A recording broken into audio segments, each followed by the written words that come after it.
ఎవరు బాధ్యత వహిస్తారు? అన్నారో లేదో తెలియదు కానీ ఒక మాటకి రాష్ట్రం అంతా తిరిగి కన్నీళ్ళు పెట్టి తిరిగారు మీరు. అది అన్నారో లేదో తెలీదు, నిజం అబద్ధం తెలియదు, కానీ ఒక చిన్న మాటకి అది తప్పైనా ఒప్పైనా దానికి మీరు రాష్ట్రం అంతా తిరిగారు కదా. ఈరోజు అదే మహిళలు కదా ఈ పార్టీలో కూడా ఉన్నారు, అదే మహిళలు కదా ఈరోజు ఇళ్లలో ఉన్నారు. మనుషులు లేని టైంలో నేను రమేష్ అన్న ఇంట్లో లేడు, తిరుపతిలో ఉన్నాడు. ఈరోజు ఇంట్లో మీదకి దాదాపు ఒక 100 మంది గుంపు మగోళ్ళు వచ్చి ఆ విధంగా పెట్రోల్ బాంబులు వేసి యాసిడ్లు వేసి మంచి పద్ధతి కాదు. తప్పకుండా అందరూ మూల్యం చెల్లించుకుంటారు, ఎవ్వరూ ఏమీ అతీతులేం కాదు. ప్రతి ఒక్కరూ తప్పకుండా మూల్యం చెల్లించుకోవాల్సిన రోజు దగ్గరలోనే ఉంది. దాడిలో టీడీపీ వాళ్ళు పాల్గొన్నారని చాలా క్లియర్గా కనిపించింది.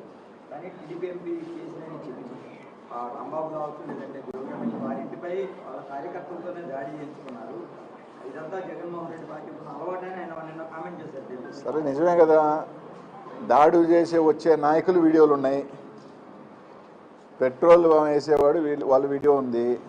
ఆ 100 మంది 200 300 మంది నీట్గా నడిచి వచ్చే వీడియోలు ఉన్నాయి. వాళ్ళు ఏ పార్టీ కార్యకర్తలు ఏ పార్టీకి ఫ్లెక్స్లు కట్టుకున్న సంగతి రాష్ట్రం అంతా తెలుసు. కాబట్టి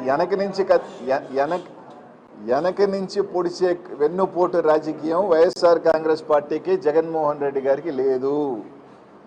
వెన్నుతో పెట్టిన విద్య వెన్నుపోటుతనం కానీ వెనక నుంచి దెబ్బ కొట్టడం వ్యక్తిత్వం అది తెలుగుదేశం పార్టీకే ఆ పార్టీ లాక్కున్న రోజు నుంచి తెలుసు. జగన్మోహన్ రెడ్డి గారికి అలవాటు లేదు, మాకు రొమ్ము ముందు చూపించుకొని కొట్లాడటమే తెలుసు. జగన్మోహన్ రెడ్డి గారు సీఎంగా ఉన్నప్పుడు అనుచిత వ్యాఖ్యలు చేశారని చంద్రబాబు ఇంటి దగ్గరికి వెళ్ళి ఆందోళన చేశారు. ఆ టైంలో నార్మల్ కేసులు ఆ టైంలో కేసులు పెట్టారు. ఇప్పుడు ఎవరైతే జోగి రమేష్ గారి ఇంటికి వచ్చి దాడి చేసిన వారి మీద ఫేస్బుక్ కేసులు పెట్టేసి ఎటువంటి సెక్షన్ లేకుండా ఇంటికి పంపించారు బెయిల్. అప్పుడు దాడి చేసిన వారి మీద అరెస్ట్ చేసి జైలు పంపించారు. ఇప్పుడు నార్మల్ కేసులు పెట్టడం మీరు ఎట్లా పడుతుంది? ఆ రోజు సంబంధించి కూడా మీరు తీసుకుంటే జోగి రమేష్ అన్న ఏ రోజు కూడా ఒక నిరసనగా చేశారు తప్ప ఎక్కడా కూడా అది కూడా ఎక్కడ ఆపేశారు? చంద్రబాబు నాయుడు గారు ఇంటి దగ్గరికి పోయారా? లేదు, రోడ్లోనే ఆ రోజు మా పార్టీ ఆ రోజే ఆపేయటం జరిగింది, వాళ్ళకి సంబంధించి ఖండించడం జరిగింది. దానికి సంబంధించి ఎక్కడా కూడా ఒక నిరసన తెలియజేశారు తప్ప ఇళ్ల మీదకి వచ్చి దాడి చేసే కార్యక్రమం జరగల. ఇక్కడెందుకు మా నెల్లూరులో ప్రసన్న కుమార్ రెడ్డి ఇల్లు ఉంది, ఇల్లు ధ్వంసం చేశారు. కోర్టుకి వెళ్ళి కేసులు పెట్టించుకోవాల్సిన పరిస్థితి వచ్చింది.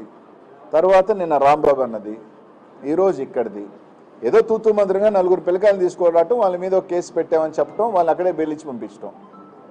మళ్ళీ ఏదైనా అంటే అసలు గంజాయిని ఈ రాష్ట్రంలో తెలుగుదేశం వచ్చిన తర్వాత విచ్చలవిడిగా ఎందుకు పెరుగుతుంది అంటే ఇట్లాంటి వాళ్ళని గంజాయిని అమ్మించడం, తాగించడం, వాళ్ళని మోకు చేయటం.